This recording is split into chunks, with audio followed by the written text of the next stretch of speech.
L'algorithmique est un domaine d'étude. Par contre, un algorithme est une solution à un problème. L'algorithmique, ou bien le mot algorithme, vient du nom Al-Khwarizmi. Pour l'histoire encore, Al-Khwarizmi est un mathématicien perse qui a vécu toute sa vie à Bagdad et c'est lui qui a introduit l'algèbre, ou du moins ses écrits qui ont introduit l'algèbre en Europe.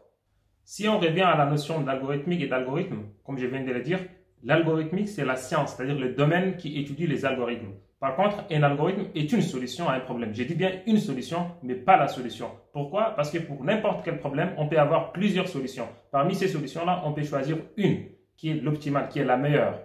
Nous allons voir comment est-ce qu'on peut choisir la meilleure solution par rapport à une autre, c'est-à-dire un meilleur algorithme par rapport à un autre dans une autre vidéo. C'est ce qu'on appelle la complexité algorithmique.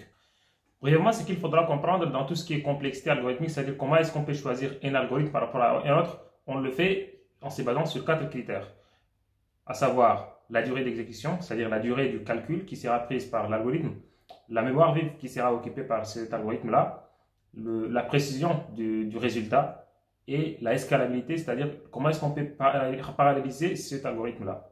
Ces 4 critères nous permettent de choisir ou bien d'opter pour un algorithme, pour une solution parmi tant d'autres. Maintenant, si on prend le problème d'ouvrir une porte, moi, mon problème maintenant, comment est-ce que je peux ouvrir cette porte-là pour passer de l'autre côté? Ça, c'est un problème. Pour écrire un algorithme, je peux dire qu'il faudra actionner le poignet et puis tirer la porte. Là, c'est une solution.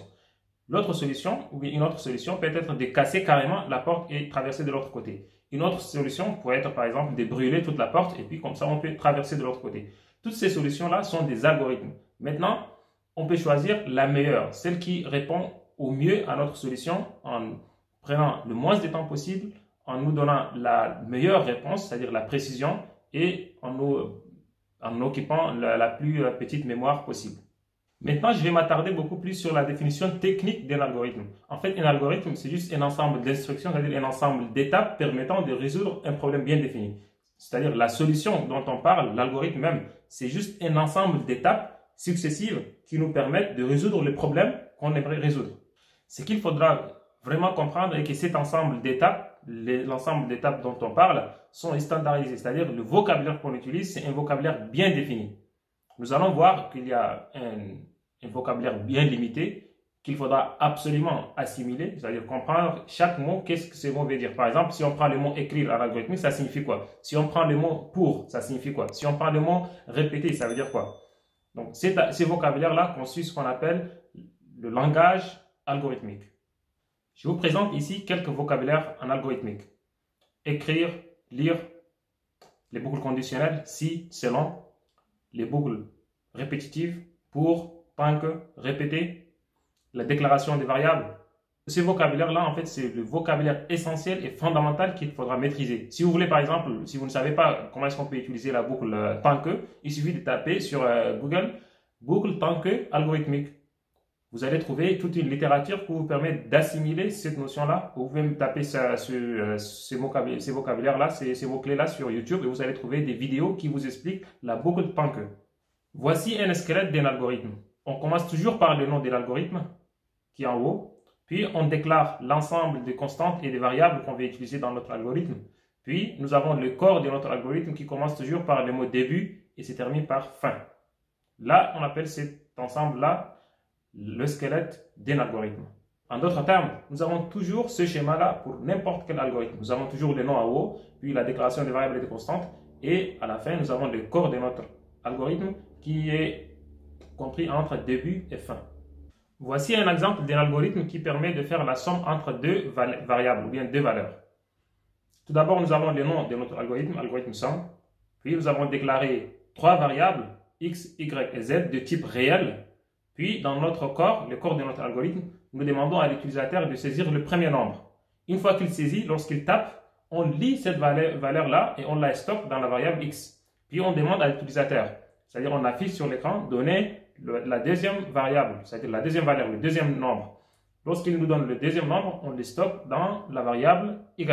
Puis, on fait la somme entre x plus y et on le stocke dans la variable z. Et on affiche à l'utilisateur sur l'écran la somme entre x et y et z. Il faut savoir à travers cet exemple que le vocabulaire que nous avons utilisé, à savoir lire, écrire, la manière de déclarer les variables dans cet endroit-là, en utilisant le mot réservé var et en disant qu'il s'agit des réels sont des standards. C'est-à-dire n'importe quelle personne qui a fait l'informatique, qui a fait l'algorithmique peut comprendre aisément cette solution-là, la solution que nous avons proposée pour faire la somme entre deux nombres. Maintenant, la question, comment est-ce qu'on peut assimiler l'algorithmique? Pour assimiler l'algorithmique, c'est très simple. Il suffit de suivre les cours de A à Z. Lorsque vous prenez un livre d'algorithmique, il faudra le lire comme si vous lisez un bouquin. Comme ça, vous allez comprendre concrètement la philosophie même de réaliser ou bien de développer des algorithmes. Vous pouvez aussi trouver des cours sur Internet. Je vais mettre quelques liens de cours d'introduction à l'algorithmique qui vous permettent de vous initier en algorithmique.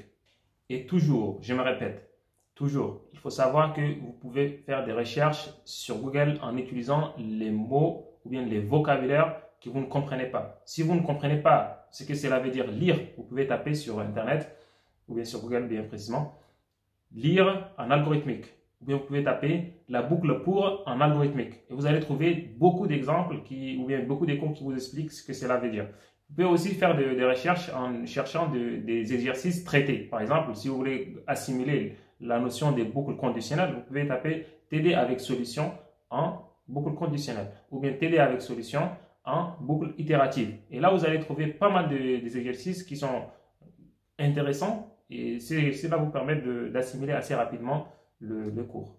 Maintenant, il faudra combien d'heures pour assimiler les bases de l'algorithme? Moi, je dirais 4 heures, c'est largement suffisant pour pouvoir assimiler l'algorithmique ou bien les bases de l'algorithmique. C'est un domaine très facile, très accessible et vous pouvez l'assimiler en 4 heures, je dirais c'est largement suffisant.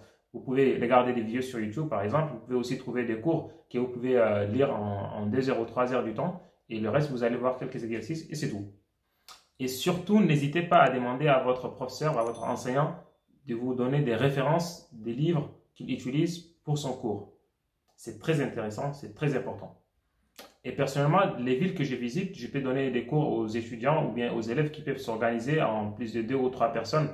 Je peux leur donner des cours en algorithmique en 2 heures ou 3 heures ou 4 heures pour leur donner les bases, que ce soit au chat ou bien en France ici. En fait, ça me fera plaisir de le faire. Ainsi, je viens de présenter brièvement ce que c'est l'algorithmique, mais ce qu'il faudra savoir est que cet algorithme, bien que c'est une solution à un problème, n'est pas compréhensible par l'ordinateur. Il faudra traduire ça en un langage qui peut être compris par l'ordinateur. En l'occurrence, le langage C, le langage Python. Je vais revenir dans une autre vidéo pour expliquer ce que c'est le langage Python et ce que c'est le langage C. Merci bien d'avoir regardé cette vidéo et n'hésitez pas de me poser vos questions dans les commentaires. Je vais essayer d'y répondre et s'il le faut, je peux même faire une vidéo là-dessus. Merci et à très bientôt. Ciao. C'est Coinmaster.